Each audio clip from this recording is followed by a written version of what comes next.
All right. Good morning. Good morning. Good morning. Good morning.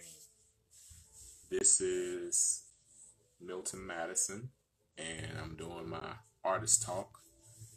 Thank you to Laura and the Montgomery Museum of Fine Arts. Um, just chilling in the computer room slash art room. Um, not really doing any art. I know sometimes people do art. Um, I'll probably just be talking about art. Um, and just kind of having a conversation with you all about some of the things that interest me and influence me. I'm from Birmingham, Alabama, born and raised, playground where I spend most of my days just playing. I came down in '95 to go to Alabama State, not really knowing what I wanted to do as far as a major. I knew I wanted to major in art, and decided to do graphic arts. Hey everybody, what's up, Tony? So just kind of started my art journey really started once I got here. Prior to coming to Alabama State, Montgomery, really all I did was just draw lowrider magazines, comic books, and things of that nature, trying to get my art submitted into the lowrider art back pages. If anybody know what that is, really cool drawings from people all across the country. So that was my claim to fame, just trying to get featured in that. Um, but other than that, just really found myself artistically here in Montgomery. So, although I'm from Birmingham, I owe a lot of what I am as an artist to this place and the influences that I got. 21 Dreams, definitely. Shout out Kalanji, Kevin. See you, Kevin. What's up? Dwayne, what's going on? So that's a brief rundown there as far as kind of how I got here and what I did early on. It was pretty simple, just drawing my room. Um, I think maybe some of the inspirations that may have driven me early on that kept me influenced are the first one was my uncle. I don't really know why, and I guess I had two uncles on my mom's side. One was the oldest uncle. He was a jack of trades, and one day I don't know if he saw me playing with a car. I had a penny racer. I don't know if y'all remember penny racers. So it was a little car. You back them back and you let them go. But if you put a penny in the back, they would pop a wheelie and spin around and stuff. So I had a Porsche 911 penny racer, and he started drawing that car. And he took two pennies and made the wheels, and then he did like a contour outline drawing of that 911 Porsche, and I was blown away. And that was probably like the craziest thing I had ever seen in my life at that point. And I remember that day so vividly in color, like it was yesterday. And I just really got into drawing from that point on. And I may have been into drawing prior to that. I don't remember, but I know from that day forward, I was done. And then my other uncle, my younger uncle, he kind of influenced me like on the hip hop side. So those are two things that I know I got from the males on that side of my family. And the cars is something that I got from the other side of the family, my dad's side of the family. Those guys, they was in the Chevys, back in the day like everybody. So my love for cars and things of that nature kind of came from them. And I had another one of my uncles, Gravy. He was an artist as well, and so he had some pretty cool pictures. He had a creative side. So some of those things from my mom's side, some of those things from my dad's side.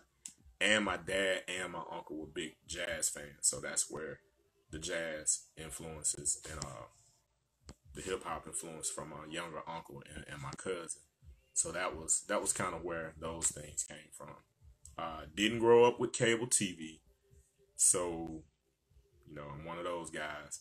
Didn't get cable till I came to college. My mom and dad didn't get cable until probably like 5 years ago. So a lot of the things that I got, if I got exposed to hip hop, I was over my grandma's house with my uncle or at my cousin's house. So walking home from school or over there in the weekend on the summer times or whatever, we would watch Rap City and stuff like that. So we went to the same school in the 6th grade and in kindergarten, but in between time, we were both only children. We spent a lot of time with each other. So that was kind of, we were each other's brothers, basically.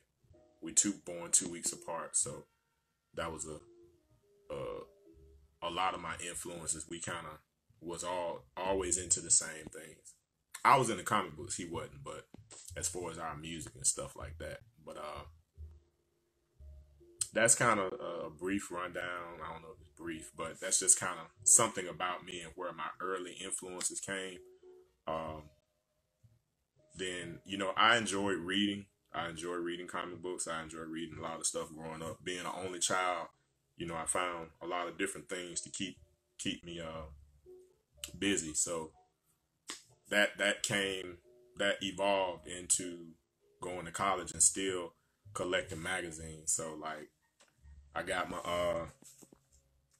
Outcast magazine, my old Outcast Source magazines.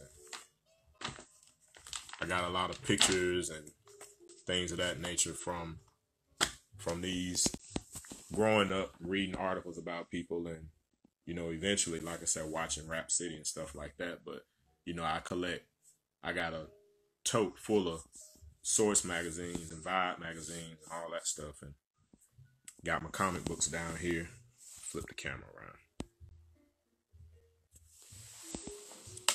What's up, Slick? My Ultimates.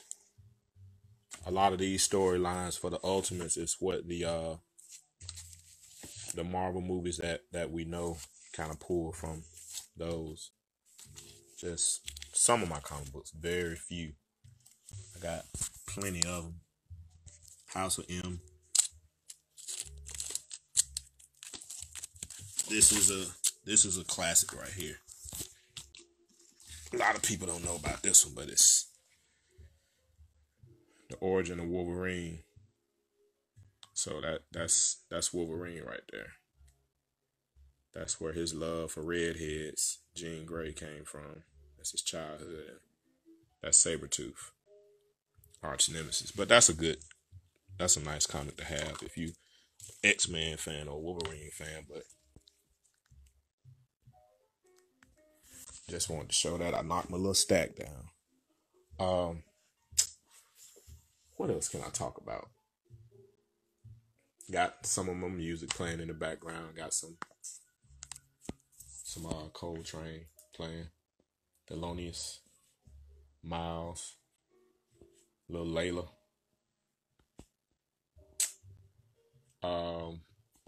I'm kind of nervous, y'all, because I don't want to be rambling. But it's cool because I definitely appreciate the love you guys share when you see my artwork. So I kind of feel like I'm talking to people I know, but I don't want to just kind of be going on over things that you all already know about. But this is my creative space, so I'll just talk about my space for a minute. It's not the biggest space in the world, but it's not the smallest space. I think me and my wife originally had talked about me being up in the what you call them, crawl space or attic or whatever. But it's hot up there. I guess I need to get some kind of ventilation or something going if I'm gonna do that, but hadn't done it. So I picked this room, and as you can see, I've modeled the carpet. It will have to be pulled up, burned, and destroyed before we move and sell this house. But it's a cool spot for me to be in and still be with the family and not completely removed from the family. Sometimes I enjoy being able to be to myself, but because I am on 3 shifts, I work at Hyundai. Sometimes I'm able to kind of have that time to myself when we rotate to another shift. So that helps me to kind of find that alone time, and then I can still have time with them in the afternoon when they come home. So it's the best of both worlds. What's up, Amy? You say get a rug next time. Um, I'm gonna kind of go over some of my pieces and just kind of show y'all some of my creative space. Um, I'm flipping the camera right now. That's a picture of Filet and Vine. I don't know if you all have seen the illustration I did of the cars at Filet and Vine. That's for Dirk. Dirk has never seen the finished product, but he gave me this picture years ago. Let's just say years ago. But I did finally do it. So if y'all see Dirk before I do, let him know I got a picture. This is a picture of the Selma Bridge crossing Bloody Sunday. It's autographed by Bob Mance. Bob Mance is the gentleman right here in the apple, the Big Apple. They call those hats Big Apples. I worked at Kinko's when I met Bob. That Bloody Sunday image was one that I may have seen at that time, but I'm not for sure. But when I met him, we were talking. I think I was running some copies of some of my work off, and he was running copies of this picture off. And we just got to talking, and he asked me if I knew what this photo was. And all of the images that I just kind of immediately recognized of the civil rights were Birmingham images or Montgomery images. But it didn't look like Montgomery that I knew. So I said, is that Birmingham? He was like, nah, this is Selma. So the Selma Bridge crossing, the standoff photo, with him and John Lewis and Hosea Williams, they're standing there, and he said, this is me. And I'm like, oh man. He said, this picture is in the Smithsonian Institute. So I felt like I was meeting a piece of history. So I gave him a copy of one of my prints that I was running off, and he signed this picture. He autographed signed it for me. And the standoff picture, I got it framed in the other room. So that was the inspiration behind my the Bloody Sunday piece. I think I call my piece is called There Will Be Blood. That's the real big piece. Some of you may have seen it. But it was really profound for me to meet somebody and just have a conversation with him. And then to know that, this man is still alive and he's able to see some of the fruits from his labor. And sometimes just wonder, well, what does he think about, where we are, at that time. And that was in 2007. So a lot of the things that are going on now hadn't happened. Well, I decided to go ahead and do a piece, and I did that Bloody Sunday piece and never got a chance to show it to him before he passed away. But his wife did help curate the museum down in Selma, the Selma Interpretive Center. So I did get to, meet a piece of history. So Amy said, I'm making history now. Dwayne says, of all the amazing pieces you've done, do you have a favorite? Do you have a dream project that you have yet to create? I do have a favorite, Dwayne. That is a great question. Thank you. I'm gonna give a little preview of the room. That's my Miles piece, y'all.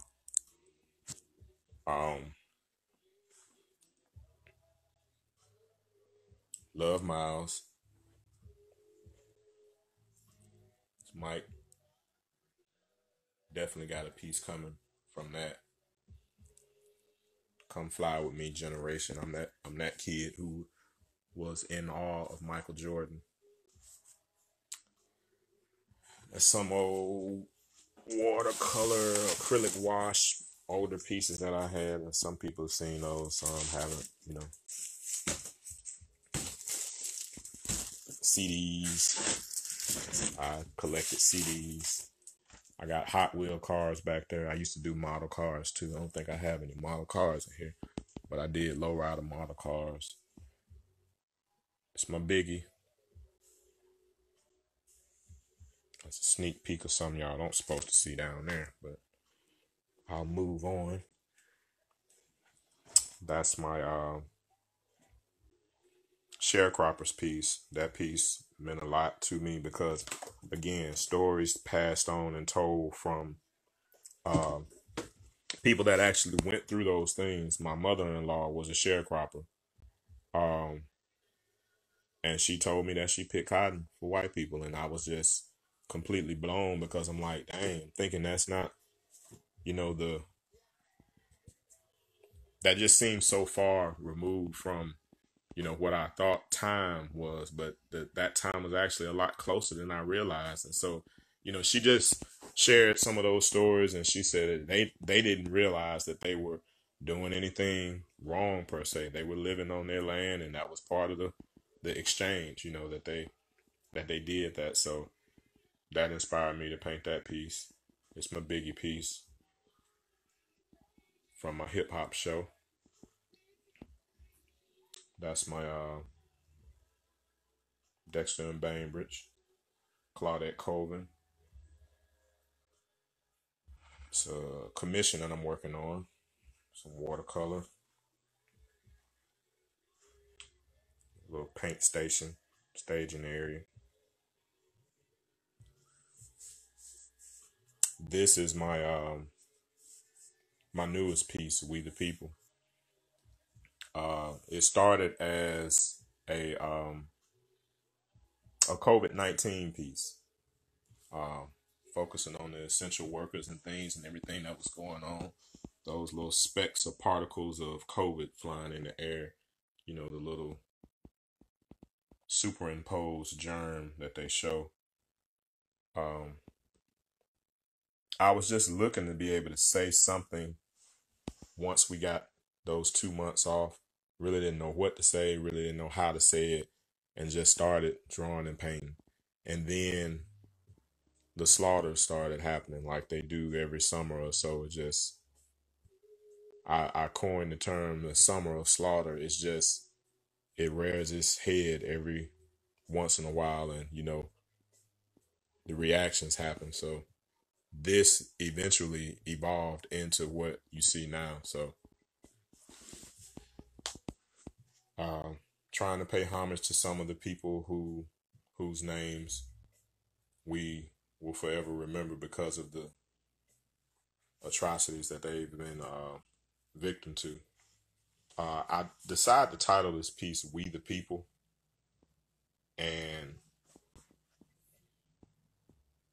I think it's fitting because we are the people, and forming a perfect union, a more perfect union, is what we should be doing. But these people have been victimized by the system, so it's a different We the People, and it's paying homage to them. It's got a lot of different emotion in it. The Capitol building back there, hot topic words, privilege, oppression, police brutality, pandemic, all of those words that we all are too familiar with.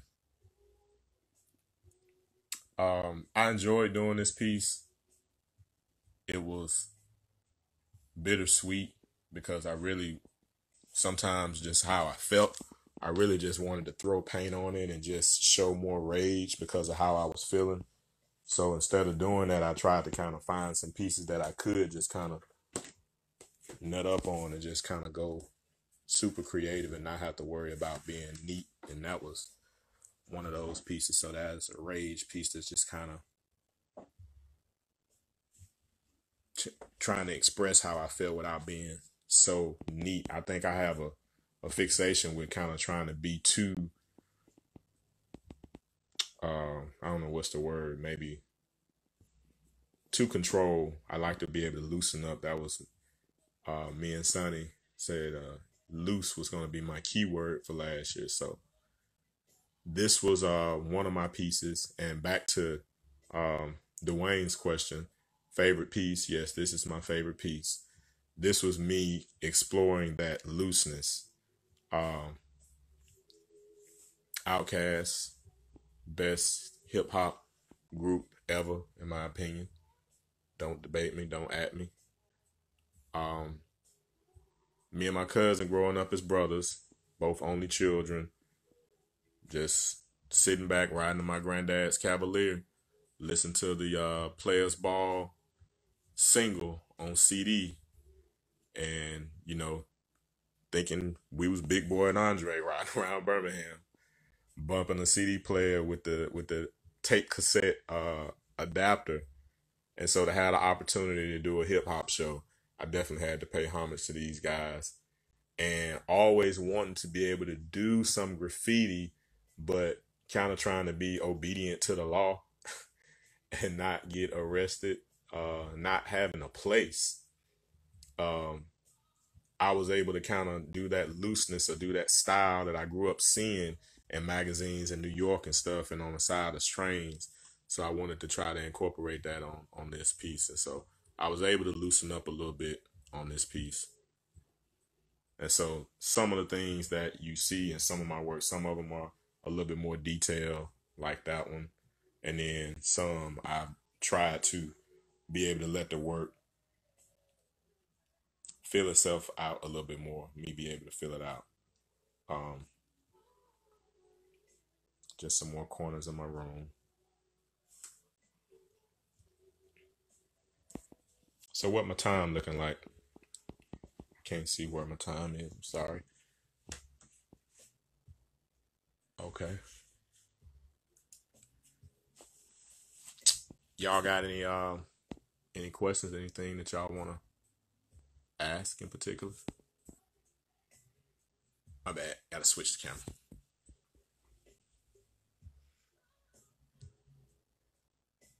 Um I'm grateful to my teachers at Alabama State as well. Mr. and Miss Weber, they were there at a time when we needed new, fresh vision there. Um, Mr. Patrick, those were people that helped me. So I do owe a lot to Alabama State. My first computer was purchased by a guy there. I was one of the first people in my class to have a Mac because I did a logo, and a guy bought me a computer and gave me $1,000 for the logo that I did. Uh, Actually, it was a lemonade here in Montgomery, Southern Heritage Lemonade. James, can't remember James' last name, but anyway, that was just a blurb in my mind. I thought about just wanting to make sure I shouted out those other people who helped me, evolve who I was as an artist. What's next for Mad Milk? Um, I'm enjoying this evolution of me as an artist. I'm enjoying the energy in the city. Thanks for everybody that came out and helped with the mural. Michelle, Tony, Kevin, 21 Dreams, King's Canvas, everybody that came down and helped create that beautiful piece of art. It really it really seems like it was a good dose of healing medicine for this city and for the world. So I really appreciate being a part of that, and hopefully there are more murals to come. I like to be a part of doing more collaborative artwork with my artists. Being an only child, I do enjoy being around other creatives. Although I'm good by myself, it's an easy thing to do. But I do enjoy doing collaborative pieces around good people. So hopefully, some collaborative pieces are on the way. Um, Other than that, I'd like to eventually be able to get my screen printing machine up because I am a graphic designer as well. Um, got my Mac. I would show y'all some of my graphic arts, but that's a whole nother conversation. I don't have that much more time left. But um, screen printing embroidery was what I did before I started working at Hyundai. I worked for the state for a small time frame, but I really enjoyed doing screen printing, and I'd like to be able to get my machine up and going and get my business off the ground a little bit more than I have, because I've done shirts, but I haven't done them, myself. I've always done the designs and got other people to print. But I like to be able to get better at printing so that I could maybe do some classes at the King's Canvas, or just maybe through my local church, because I've taught art at church as well.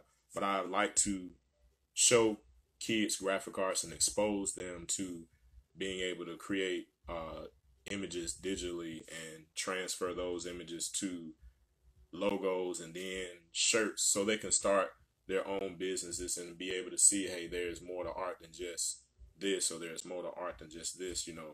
A lot of kids don't get exposed to that.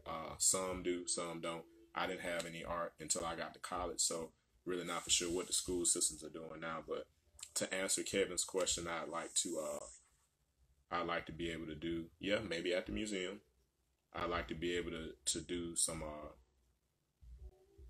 graphic arts and design classes and some screen printing. Just expose some kids to that. I think that would be a cool thing to learn at a young age, and maybe it would be something that would stick with them, like what my uncle did with me, and then take them to places that they would never expect. Because who would have known, sitting down and taking that little bit of time to draw that Porsche, that would actually take me to where I am now. Would I have still been here? Who knows? But that seed was planted, and I really, really, really appreciate it. My uncle died years ago, so he never got to see me be the artist that I am now. I think this Mary J. Blige piece is probably the only piece of art that he's ever seen me do. That's one of my first pieces. Sorry, y'all. But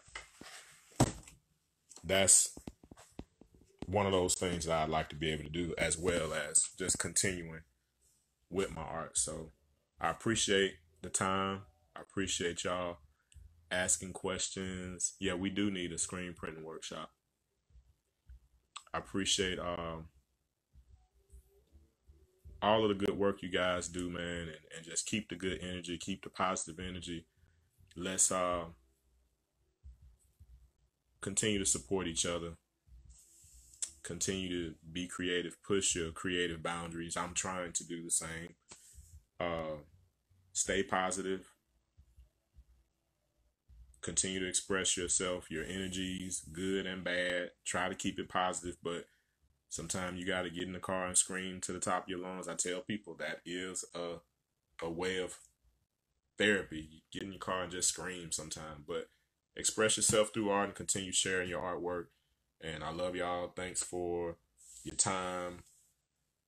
Everybody be good. And I'm positive I'm over 30 minutes. So I'll talk to y'all later. All right.